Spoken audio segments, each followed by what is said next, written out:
Yo, we're back, and I just finished watching the 5th episode of My Friend's Little Sister Has It In For Me. And I know it's a weird title, we've already went through the rest of the anime a few days ago, so if you didn't watch that video, make sure to go check it out. But before we get into it though, I wanna thank you all so much for the support on the last video. It seems you guys really enjoyed this anime, and we managed to get over 10 likes and almost 300 views, which is crazy considering this channel is brand new. So again, thank you. But yeah, man, today we're talking about the 5th episode, and I'm really excited to talk about it because honestly, this anime low-key turned from a rom-com into a drama. Okay, that might actually be a bit of a stretch, but it didn't go in the direction I was expecting it to. So let's actually get into it. The last episode was just a backstory of when Oboshi met Iroha for the first time, and this episode is actually just a part 2 of that backstory, and honestly, I never would have expected it to go so deep. We know that Oboshi promised Iroha to save her from becoming a delinquent, while also still having fun, because Iroha's mother strictly forbid her from fun activities and forced her to focus on school, which almost led to her joining a group of delinquents. And Oboshi thought it was a good idea to start working on a video game with his friend Ozu, with his little sister and Tachibana as their playtesters. So after they playtested the game for the first time, Tachibana gives her opinion, and she said that while the music is bad, she actually enjoyed the gameplay. With this, Oboshi decides to officially invite the girls, both Iroha and Tachibana, in the development team. Tachibana could have worked as an artist to make music for the game, but Iroha felt like she couldn't have been of any help and thought that she would just be in the way. So she rejects his offer and quickly runs outside. And man, this scene actually made me feel a bit sad for Iroha. She probably felt pressured because she was under the impression that she wouldn't be able to meet his expectations, but don't worry, because the protagonist will save the day. He quickly runs out to chase after Iroha and finds her on a bench nearby. He sneaks up on her, and we get to see a new side of Iroha. We see her talking to herself in different voices and personalities, as if she would have some kind of multiple personality disorder. Now let me know what you thought about this scene. Personally, I felt multiple emotions, man. I was so confused, I honestly wasn't sure if I had to laugh or cry.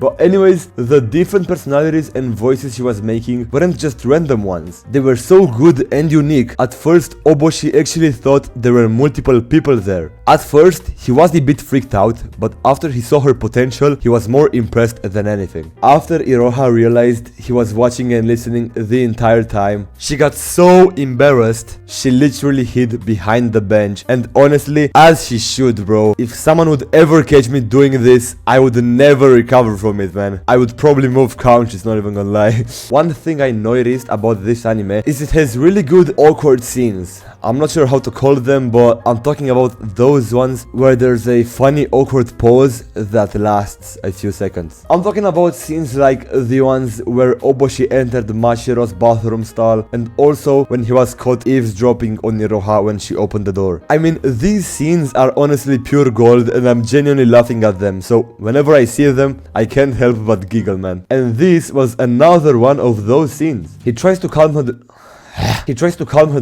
what the fuck? He tries to calm her down, and honestly, props to him for actually being able to make her chill out. But let's be real, in reality, she would die of embarrassment whenever she would think about this moment. After enough praises, she manages to convince her to pursue a new dream, one of being a voice actress.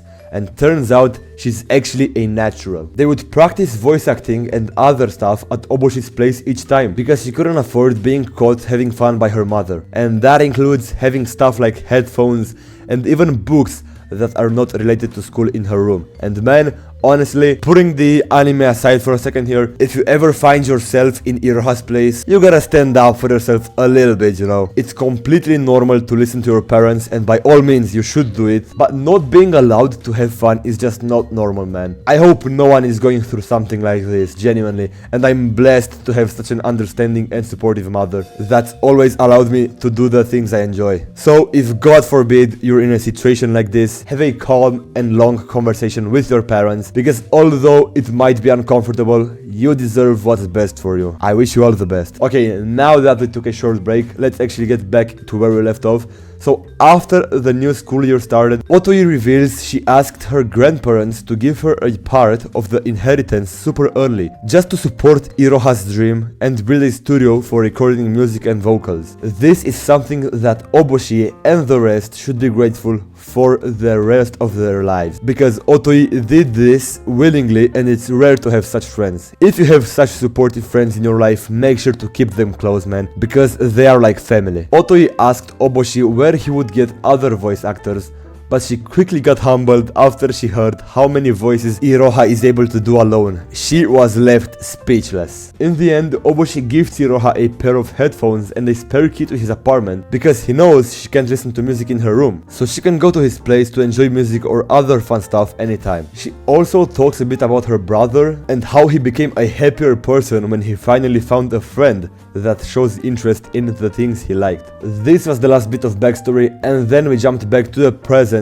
where we see Iroha and Oboshi on the balcony, where they're just having a small chat, you know. We find out Tachibana went to USA to sing, and then Iroha hugs Oboshi from behind. And honestly, I have no idea how Oboshi is not getting any butterflies at all. I'm almost convinced this guy is gay, but at the same time, I gotta respect his self-control, man. But at this point, Iroha is just yapping as usual, tells him that he is too gloomy and wants to change it. And she doesn't just want to be, quote-unquote, his friend's little sister anymore, and she actually wants to be his friend. Oboshi asks her to go shopping with him and the others, and this way they can become friends for real. And that's where the episode ended. And calling it a drama, as I did at the start, was too big of a stretch, but I have to say, I did almost shed a tear throughout this episode. Not because it was sad, but because of how wholesome it was overall. I've really enjoyed it, man. I would say this was the most emotional episode of the entire series yet, but obviously let me know what you think in the comments below. I'll be reading all of them, so you might as well share your thoughts with us. At any rate,